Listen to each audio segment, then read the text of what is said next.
नमस्कार। Welcome to stock infuse. तो चलिए वीडियो की शुरुआत करते हैं पहली कंपनी के साथ, कैंपस एक्टिववेयर। अब दोस्तों आज के दिन देखें तो स्टॉक में 2.35% की मंदी देखने को मिल रही है। अगर कंपनी के बिजनेस को देखें शॉर्ट में, तो कंपनी इंडिया की फास्टेस्ट ग्रोइंग फुटवेयर कंपनी है और कंपनी के पास ऑर्गेनाइज सेक्टर में 17% का मार्केट शेयर है। और दोस्तों कंपनी अपने ब्रांड बिल्डिंग पर भी अच्छा खासा स्पेंड करती है, एडवर्टीजमेंट पर काफ़ी ज़्यादा ध्यान देती है और ऑनलाइन सेल्स के ऊपर भी कंपनी काफ़ी ज़्यादा कंसंट्रेट करती है। अगर टोटल रेवेन्यू में देखेंगे 32% रेवेन्यू कंपनी का ऑनलाइन चैनल से आता है और 67% रेवेन्यू ऑफलाइन सेल्स से आता है। तो कंपनी का प्रेजेंस ऑफलाइन भी है, ऑनलाइन भी है, जो कि कंपनी के फ्यूचर के लिए काफ़ी अच्छा है। अगर कंपनी के प्रॉफिट एंड सेल्स के ग्रोथ को देखेंगे, बहुत ही कमाल का देखने को मिलेगा। लास्ट 3 ईयर का सेल्स का ग्रोथ देखेंगे 37% का है और कंपनी के अगर प्रॉफिट के ग्रोथ को देखेंगे 40% का है। अब दोस्तों अगर कंपनी इसी तरीका से ग्रो करती है, मान लीजिए अगर कंपनी का प्रॉफिट का ग्रोथ 40% ही रहता है, तो कंपनी आपको कम से कम 50% के CAGR से रिटर्न बनाकर दे सकती है और ये कंपनी तेजी से मार्केट शेयर को लेते जा रही है। अब दोस्तों पहले क्या होता था, ज़्यादातर जो फुटवेयर का सेगमेंट है वो अनऑर्गेनाइज्ड प्लेयर के पास है जो लोकल मैन्युफैक्चरिंग करते हैं, लेकिन धीरे धीरे मार्केट शिफ्ट हो रहा है। अनऑर्गेनाइज्ड प्लेयर से मार्केट शेयर ऑर्गेनाइज्ड प्लेयर लेते जा रहे हैं और इसी वजह से इस कंपनी में काफ़ी ज़्यादा अच्छा ग्रोथ आ सकता है। अगर मार्केट कैप को देखें, अभी भी छोटा ही मार्केट कैप है, 11,000 करोड़ का मार्केट कैप है। टेक्निकली कंपनी मिड कैप है, लेकिन आप इसको एक स्मॉल कैप कंपनी ही कंसीडर कर सकते हैं। प्राइस टू अर्निंग रेशियो 100 का है। अब बहुत लोग बोलेंगे कंपनी महंगी है। जी हाँ दोस्तों, कंपनी बिल्कुल महंगी है। इससे पहले जब रिलैक्सो के ऊपर हमने डिस्कशन किया था, तब भी मैंने आपको बोला था कि इंडिया में फुटवेयर का डिमांड काफ़ी अच्छा रह सकता है, इसलिए फुटवेयर सेगमेंट में काम करने वाली जो भी अच्छी कंपनी है वो आपको हायर वैल्यूएशन पर ही नजर आएगी। जैसे रिलैक्सो का अगर प्राइस टू अर्निंग रेशियो देखेंगे 140 के आसपास है और बाटा का अगर प्राइस टू अर्निंग रेशियो देखेंगे 60 है और कैंपस का प्राइस टू अर्निंग रेशियो 100 का है। अब दोस्तों जिस प्रकार का रिजल्ट रिलैक्सो का है, रिलैक्सो के रिजल्ट ने मार्केट के एक्सपेक्टेशंस को बीट किया है और स्टॉक में तेजी देखने को मिल रही है। उसी प्रकार अगर कैंपस का रिजल्ट अच्छा आता है तो कंपनी का प्राइस टू अर्निंग रेशियो नीचे आ जाएगा अगर रिजल्ट अच्छा आता है तो, और स्टॉक में भी आपको तेजी देखने को मिल सकती है। अगर शेयर होल्डिंग में देखेंगे तो इंस्टीट्यूशन कंटिन्यू बाइंग करते हुए नजर आएंगे। अगर FII के होल्डिंग को देखेंगे 5.27% का होल्डिंग था, कंटिन्यू बढ़ता जा रहा है और अभी के समय 12.26% का होल्डिंग हो गया है। उसके बाद DII का होल्डिंग देखिए, DII का भी होल्डिंग कंटिन्यू बढ़ता जा रहा है और पब्लिक के होल्डिंग को देखिएगा जो कि 14% का था, घटकर मात्र 7% का रह गया है। तो इंस्टीट्यूशन बाइंग कर रहे हैं और पब्लिक इस स्टॉक में सेलिंग करती हुई नजर आ रही है। अब दोस्तों अगर म्यूचुअल फंड होल्डिंग को देखेंगे तो आप देखिए बहुत सारे म्यूचुअल फंड अपने होल्डिंग को इंक्रीज करते जा रहे हैं।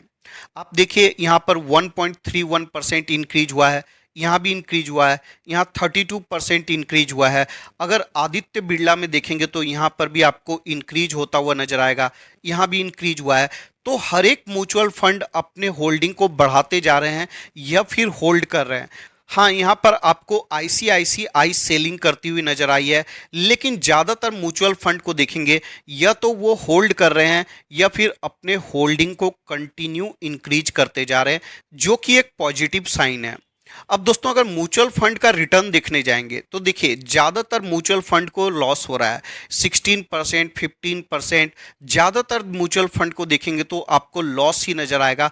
बहुत कम म्यूचुअल फंड हैं जिनको प्रॉफिट हो रहा है।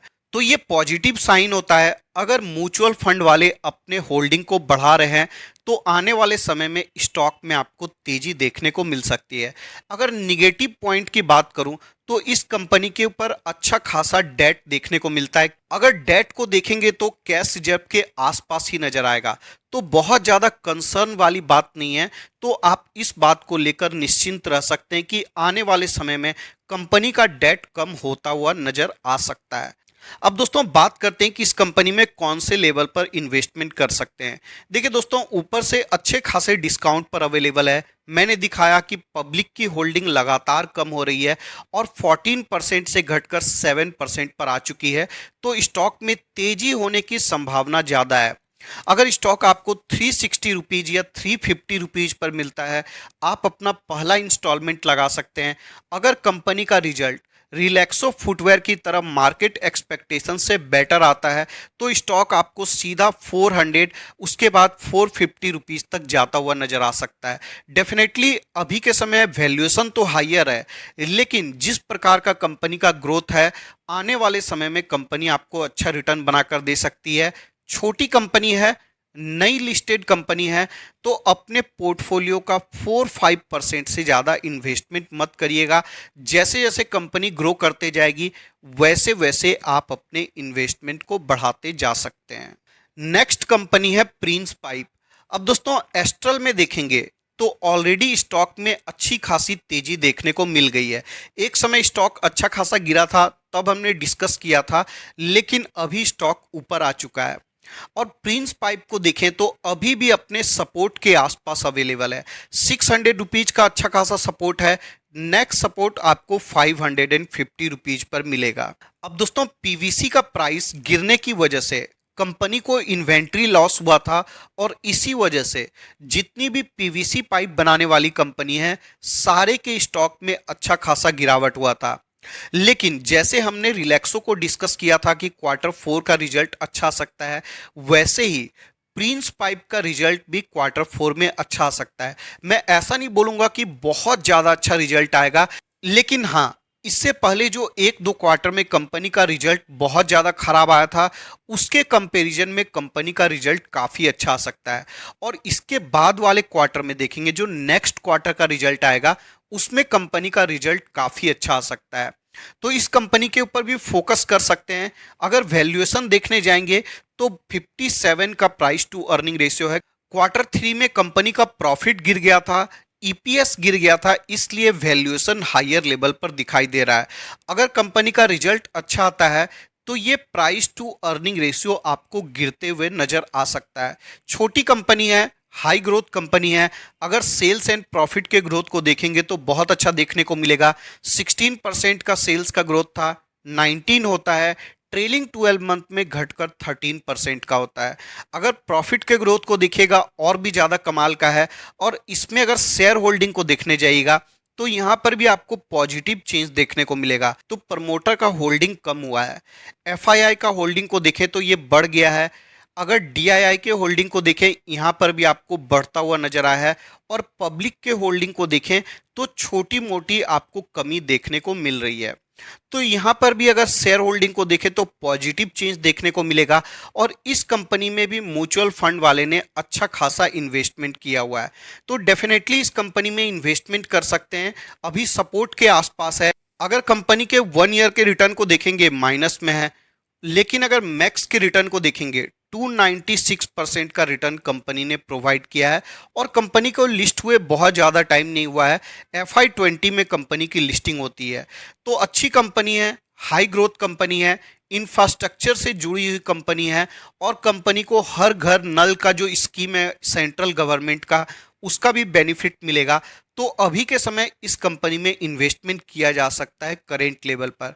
तो इस वीडियो के डिस्कशन के लिए इतना ही रखते हैं। वीडियो पसंद आया तो लाइक कर दीजिएगा। रेगुलर अपडेट्स के लिए चैनल को सब्सक्राइब कर सकते हैं। मिलते हैं किसी और वीडियो में किसी और इंफॉर्मेशन के साथ।